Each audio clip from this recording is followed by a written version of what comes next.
Hello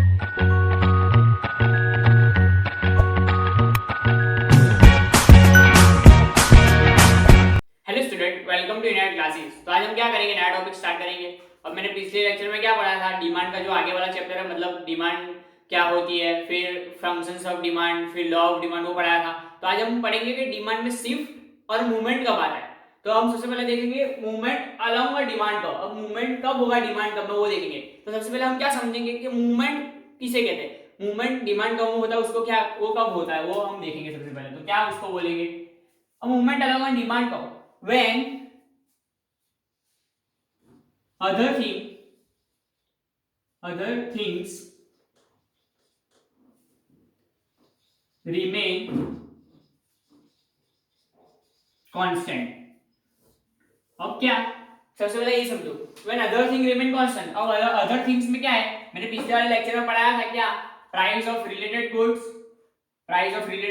फिर था क्या था, इनकम ऑफ अ कंज्यूमर, फिर क्या था, फ्यूचर एक्सपेक्टेशन, फिर टेस्ट एंड प्रेफरेंस, और अगर मार्केट डिमांड है तो नंबर ऑफ बायर्स, फिर उसमें मार्केट डिमांड में और भी एक था, क्या था, इनकम डिस्ट्रीब्यूशन। तो ये क्या है, फंक्शंस है। टोटल फंक्शंस तो कितने मैंने पढ़ाए थे कि price of particular goods x, तो प्राइस ऑफ एक्स। बट जब हम मूवमेंट अलोंग द डिमांड को देखेंगे तो क्या होना चाहिए, other functions of a demand should be constant. मतलब क्या होना चाहिए, उसमें कोई चेंज नहीं आना चाहिए, तभी हम मूवमेंट पढ़ पाएंगे। तो when other thing remain constant, अब अदर थिंग में क्या है, price of related good, future expectation, taste and preference, number of buyers and income distribution. तो अब other thing remain constant and there is a change, एंड there is change in price of a commodity। अब क्या, जब बाकी सब चीज, मतलब जो हमारे दूसरे फंक्शंस है, वो जब कांस्टेंट रहे और प्राइस में चेंज हो। अब प्राइस कैसे चेंज हो सकती है, प्राइस या तो बढ़ेगी या तो कम होगी, प्राइस या तो कम होगी, बढ़ सकती है या तो कम होगी। तो इसको क्या बोलेंगे, when there is a change in a price and there is an impact on a quantity demanded, so there is a movement along a demand curve। अब क्या है, movement along a demand curve, तब जब price बढ़ेगी तब एक अलग से इंपैक्ट पड़ेगा, और प्राइस घटेगी तब अलग से इंपैक्ट पड़ेगा। तब दो इंपैक्ट पड़ेंगे, तो दो इंपैक्ट का क्या क्या नाम है। एक इंपैक्ट जब प्राइस घटेगी, तो क्या होगा, एक्सटेंशन होगा, एक्सटेंशन ऑफ डिमांड, मतलब डिमांड बढ़ेगी। अब जब प्राइस बढ़ेगी तब क्या होगा, कॉन्ट्रैक्शन होगा, मतलब डिमांड घटेगी। तो अब मैं आपको क्या बता रहा हूँ, साथ में डिफरेंशिएशन बता रहा हूँ दोनों दो का।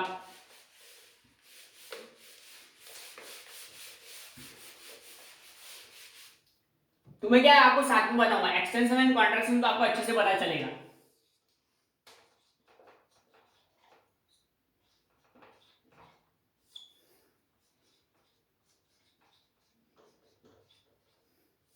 अब क्या है, ये एक्सटेंशन एंड कॉन्ट्रैक्शन। तो सबसे पहले क्या लिखेंगे कि meaning of extraction and contraction. अब दोनों का मीनिंग सबसे पहले आपको बताऊंगा। तो क्या है, मूवमेंट कब होगा, जब प्राइस में चेंज होगा। तो एक्सटेंशन कब होगा, जब प्राइस बढ़ेगी। तो यहाँ हम प्राइस का चेंज नहीं लिखेंगे, सेम टू सेम मूवमेंट वाली डेफिनेशन लिखेंगे, बट यहाँ पे क्या लिखेंगे, change when increase in a sorry decrease in a price. तो when other things remain constant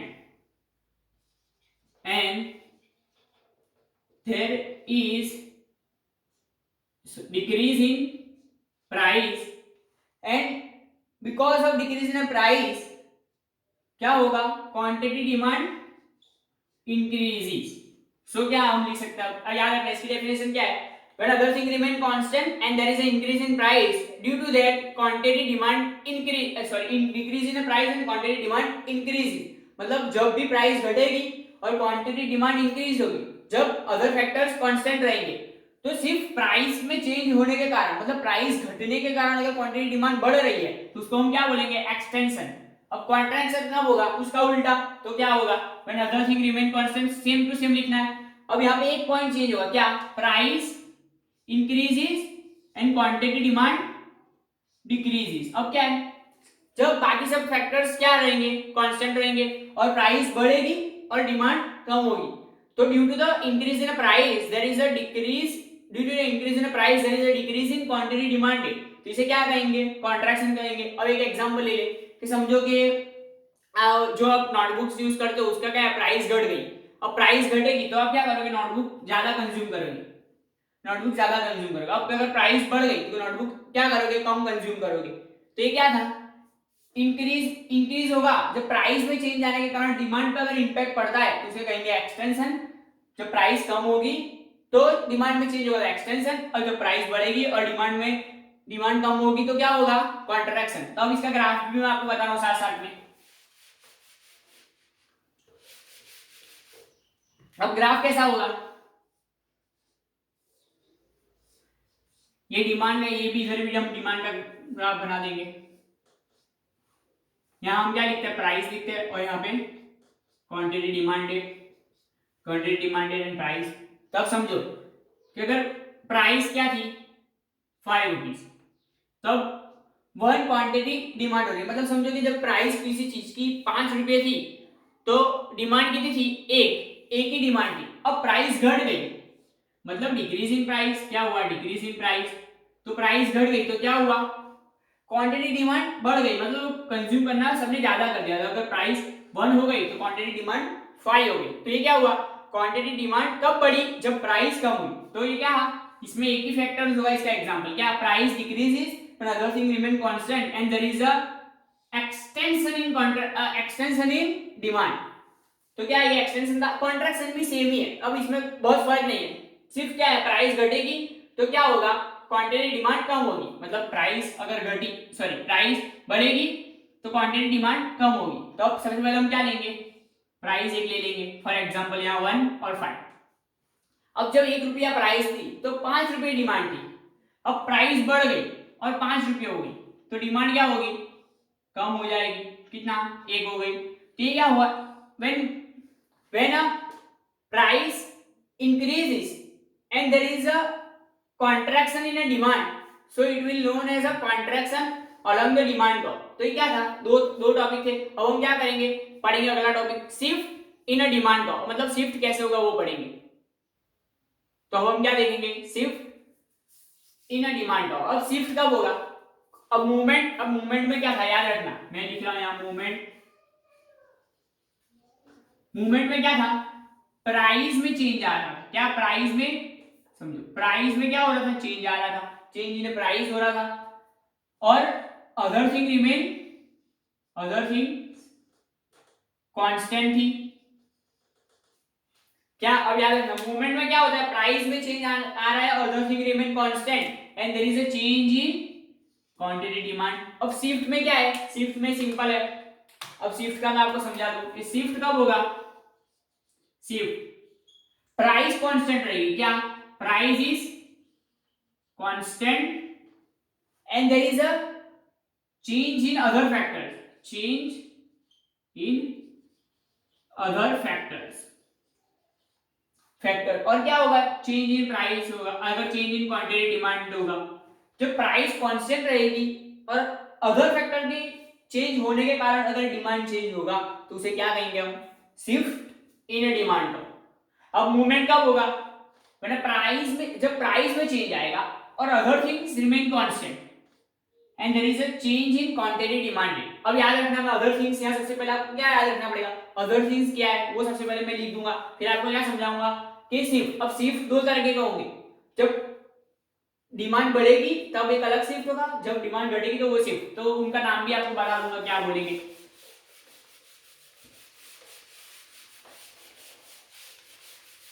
तो सबसे पहले मैं यहाँ बीच में अदर फैक्टर्स लिख रहा हूँ, क्या, अदर फैक्टर्स बीच में लिख रहा हूँ, तो आपको क्या आसानी रहेगी। प्राइस ऑफ रिलेटेड गुड्स, फिर क्या होगा, इनकम ऑफ अ कंज्यूमर, फिर होगा टेस्ट एंड प्रेफरेंस। तो मैं इसको समझो कि इसको मैं टी ले रहा हूँ, टेस्ट एंड प्रेफरेंस को टी ले रहा हूँ। फिर क्या होगा, एक्सपेक्टेशन इन अ फ्यूचर, ये मैंने आपको पढ़ा दिया लास्ट वीडियो लेक्चर में, एक्सपेक्टेशन इन फ्यूचर। फिर income distribution and number of buyers, ये क्या है, अलग फैक्टर्स है, किसको छोड़ के, प्राइस को छोड़ के, किसको, प्राइस ऑफ पर्टिकुलर गुड्स को छोड़ के ये अलग अलग फैक्टर्स है। तो मैं इसको यहां लिख रहा हूं। अब मैं आपको यहां समझाऊंगा, इंक्रीज इन क्वांटिटी डिमांड। अब यहां पढ़ाऊंगा डिक्रीज इन क्वांटिटी डिमांड। तो क्या इंक्रीज एंड डिक्रीज। अब इंक्रीज कब होगा डिक्रीज कब होगा वो पढ़ाऊंगा। तो अब क्या है अलग अलग फैक्टर्स में चेंज आने के कारण कब इंक्रीज होगा और कब डिक्रीज होगा। तो सबसे पहले हम एक एक करके फैक्टर्स समझेंगे। तो मैं सबसे पहले क्या है फैक्टर्स, अभी एक फैक्टर समझाऊंगा, बाद में ग्राफ कैसे बनेगा वो समझाऊंगा, फिर ग्राफ के बाद मैं आपको बाकी सभी फैक्टर्स पढ़ा दूंगा। तो सबसे पहले हम क्या लेंगे रिलेटेड गुड्स। तो रिलेटेड गुड्स में क्या हम सिंपल एक एग्जांपल ले रहे हैं कि सब्स्टिट्यूट गुड्स। अब सब्स्टिट्यूट गुड्स कब होगा, समझो कि सब्स्टिट्यूट गुड्स का एग्जांपल ले रहे हैं। तो समझो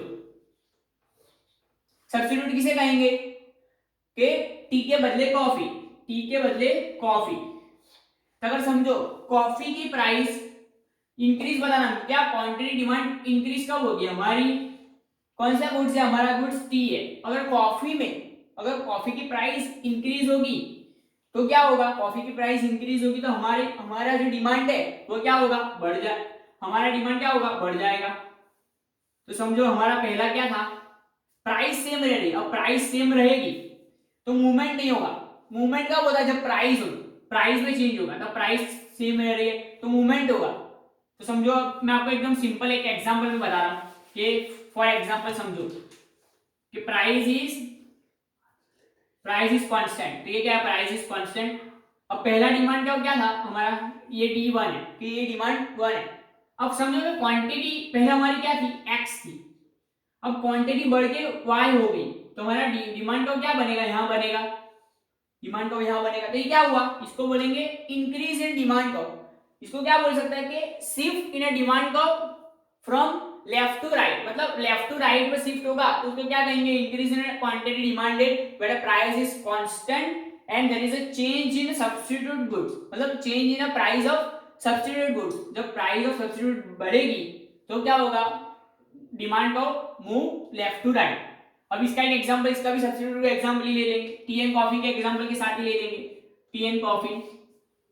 अब टी हमारा गुड्स है, टी पर्टिकुलर अपना गुड्स है, तो अब क्या हम इसको नहीं देखेंगे, इसमें कोई चेंज नहीं करेंगे क्योंकि ये कांस्टेंट रहेगा। अब हम चेंज किसमें करेंगे ये अदर फैक्टर्स में। तो अभी हम क्या ले रहे हैं एक ही में एग्जांपल समझा रहे हैं, एक एग्जांपल समझा रहा हूं कि पहले आपको ग्राफ समझाना है मेरे को, इसलिए पहला एक एग्जांपल समझा रहा हूं। जब ग्राफ में समझा दूंगा फिर बाद में आपको अलग अलग एग्जांपल सबके एग्जांपल एक एक बता दूंगा, आपको कैसे लिखना है वो भी बता दूंगा। तो सबसे पहले हम रिलेटेड गुड्स का समझेंगे। अब समझो डिक्रीज कब होगी, कॉफी की प्राइस अगर घट जाएगी तो क्या होगा लोग कॉफी कंज्यूम ज्यादा करेंगे, तो कॉफी कंज्यूम ज्यादा करेंगे तो चाय की डिमांड कम हो जाएगी, तो चाय की डिमांड कम होगी। अब समझो चाय की प्राइस में तो कोई चेंज ही नहीं आया, ये क्या था D1। अब चाय की प्राइस में तो कोई चेंज ही नहीं आया तो प्राइस में कोई चेंज नहीं करेंगे। क्वांटिटी डिमांड कम हो गई तो क्वांटिटी डिमांड समझो कम हो गई, तो क्वांटिटी डिमांड पहला P थी अब R हो गई, तो क्वांटिटी डिमांड कम हो गई तो हमारा डिमांड का क्या होगा shift from right to left, मतलब shift from right to left. अब क्वांटिटी डिमांड कब होगी when a price is a constant and there is a change in other factors, then the change in other factors and there is a change in a quantity demand or decrease in a quantity demand, so there will be the shift in a demand curve from right to left। अब क्या आपको ये पता चलेगा, अब मैं आपको समझा दूंगा सभी फैक्टर्स एक एक करके।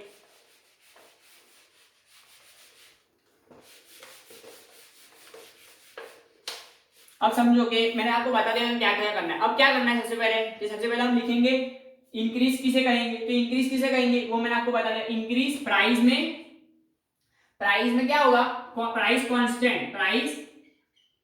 कांस्टेंट और अदर फैक्टर के कारण, अदर फैक्टर्स को मैं ऐसे लिख रहा हूँ OF लिख रहा हूँ सिंपल एकदम में OF, मतलब अदर फैक्टर्स के कारण क्वांटिटी डिमांड इंक्रीज हो रही हो तो उसे कहेंगे हम इंक्रीज इन क्वांटिटी डिमांड, मतलब शिफ्ट इन अ डिमांड कब इंक्रीज, तो ये लिखेंगे डिक्रीज में उल्टा लिखेंगे प्राइस कांस्टेंट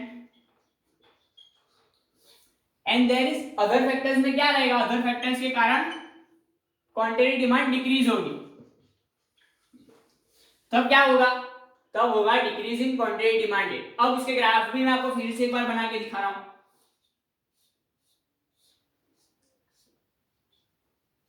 D1। तो ये क्या इंक्रीज, इसे इंक्रीज करेंगे, इंक्रीज इन क्वांटिटी डिमांड। अब डिक्रीज का ग्राफ भी बना रख के दिखा रहा हूं, ये आपको कैसे लिखना है वो समझा रहा हूं। अब डिक्रीज का ग्राफ, ये डिक्रीज का ग्राफ। अब मैं क्या आपको बताऊंगा कि ये अदर फैक्टर्स समझा रहा हूं। अब आपको लिखना कितना, इतना इतना लिखेंगे सबसे पहले, फिर अदर फैक्टर्स लिखेंगे कि अदर फैक्टर्स कैसे इंपैक्ट करते हैं इंक्रीज ऑफ क्वांटिटी डिमांड में, तो वो सबसे पहले आपको समझा रहा हूं। तो सबसे पहले हम अदर फैक्टर्स देख लेंगे, फिर क्या इसके बाद हम नया टॉपिक स्टार्ट करेंगे। वो क्या है कि सब्स्टिट्यूट गुड्स और कौन से गुड्स, रिलेटेड गुड्स में दो टाइप के goods, substitute and complementary good, तो उन दोनों में कैसे इंपैक्ट पड़ेगा डिमांड को वो भी देखेंगे इसके बाद।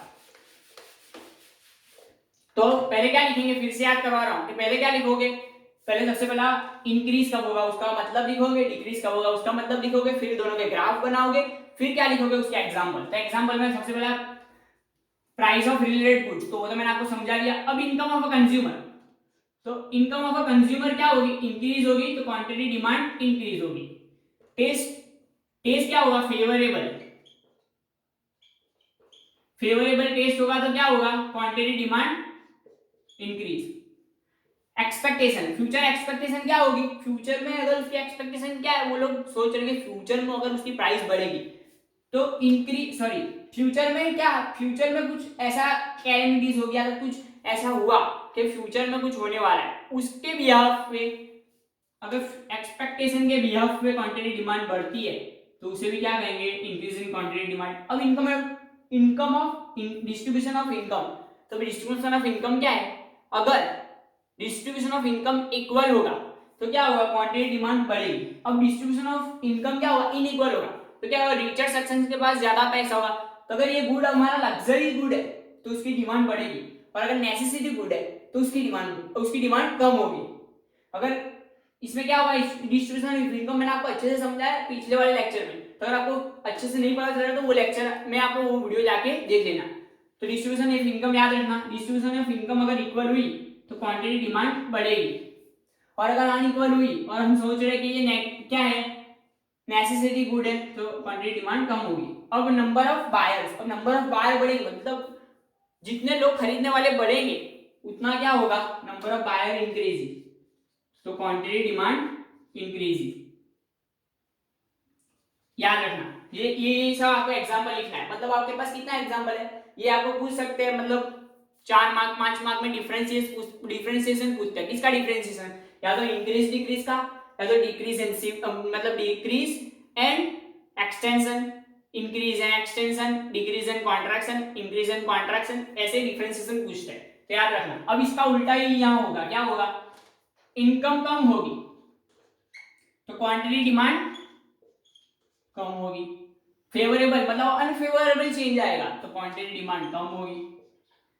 जब एक्सपेक्टेशन फ्यूचर में कम होने वाली है तो क्वांटिटी डिमांड कम होगी। जब इनकम ऑफ डिस्ट्रीब्यूशन अनइक्वल होगा तो क्वांटिटी डिमांड कम होगी। जब नंबर ऑफ बायर्स डिक्रीज होंगे, नंबर ऑफ बायर डिक्रीज होंगे तो क्वांटिटी डिमांड कम होगी। तो आपके पास कितने पॉइंट है, 1 2 3 4 5 और ये 6, तो याद रखना आप कितना पॉइंट्स लिख सकते हो, कि 6 पॉइंट्स लिख सकते हो। अब हम क्या करेंगे, नेक्स्ट टॉपिक देख रहे हैं कि नेक्स्ट टॉपिक्स क्या है। अब नेक्स्ट टॉपिक है हमारा, हम देखेंगे कि रिलेटेड गुड्स में दो गुड्स है, कौन सा, substitute goods and complementary goods, तब हम उसका डिफरेंस देखेंगे। अब हम क्या देखेंगे, मैंने आपको बताया था कि जब मैं आपको क्या समझा रहा था, इंक्रीज एंड डिक्रीज समझा रहा था, मैंने आपको बताया था कि मैं आपको रिलेटेड गुड्स अलग से समझाऊंगा। क्यों अलग से समझाऊंगा, कि वो आपको अच्छे से पता चले कि रिलेटेड गुड्स दो टाइप के गुड्स होते हैं, उसमें क्या क्या चेंजेस आते हैं। अब रिलेटेड गुड्स के प्राइस में चेंज आने के कारण अगर सब्स्टिट्यूट की प्राइस में चेंज होगा तो कब इंक्रीज होगा कब डिक्रीज होगा, और अगर कॉम्प्लीमेंट्री की प्राइस में चेंज होगा तो कब इंक्रीज होगा कब डिक्रीज होगा। तो हम सबसे पहले देखेंगे सब्स्टिट्यूट गुड्स, और हम इधर ही देखेंगे क्या, complementary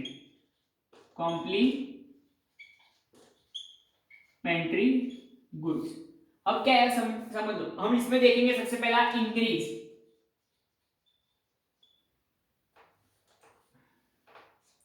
increase in quantity demand, और इसमें भी हम सबसे पहले देखेंगे इंक्रीज इन क्वांटिटी डिमांड, और फिर देखेंगे हम डिक्रीज इन क्वांटिटी डिमांड, और इसमें देखेंगे डिक्रीज इन क्वांटिटी डिमांड।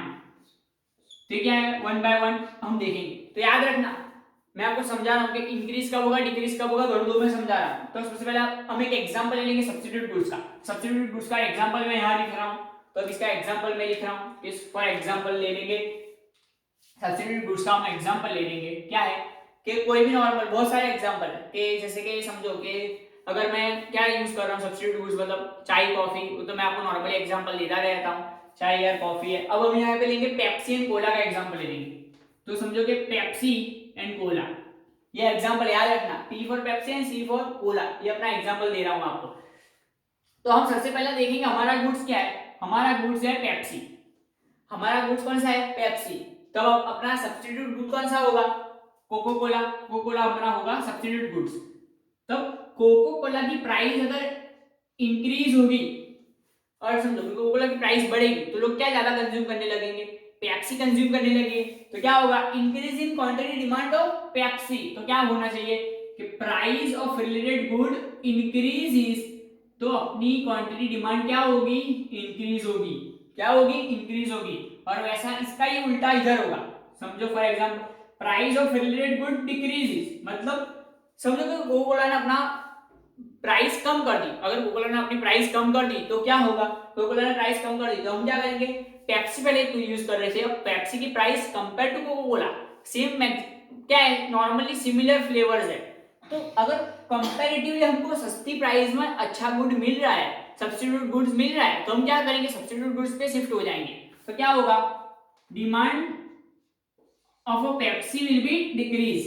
तो क्या याद रखना, जब price of substitute good increase तो quantity demand increase of a own commodity, and when price of substitute good decrease and there is a decrease in quantity demand. तो इसको क्या बोल रहे हैं कि अगर प्राइस सब्स्टिट्यूट गुड्स की बढ़ रही है तो क्वांटिटी डिमांड बढ़ रही है, तो इसको क्या बोलेंगे, direct relationship, direct relationship between substitute goods.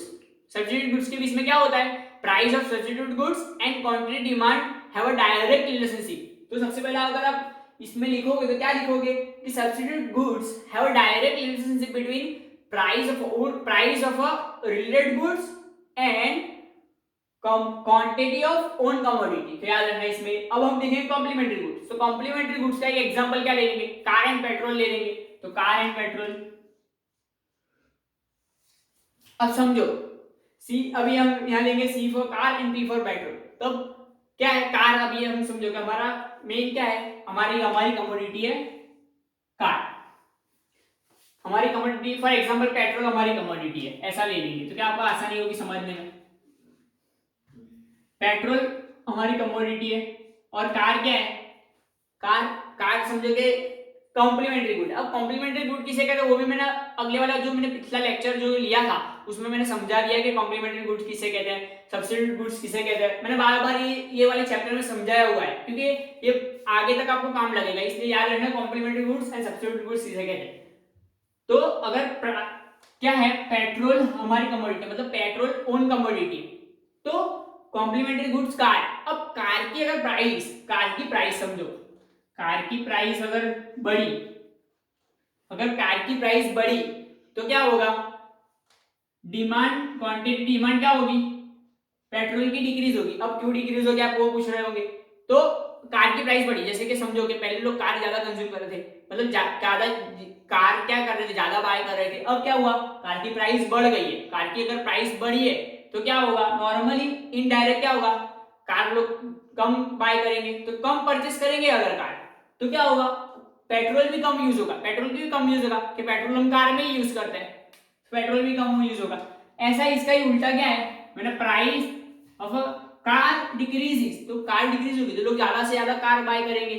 जो एवरेज होते हैं, एवरेज सैलरी पर्सन होते हैं वो क्या करते हैं, कार कम प्राइस में बाय करना पसंद करते हैं, तो कम प्राइस में बाय।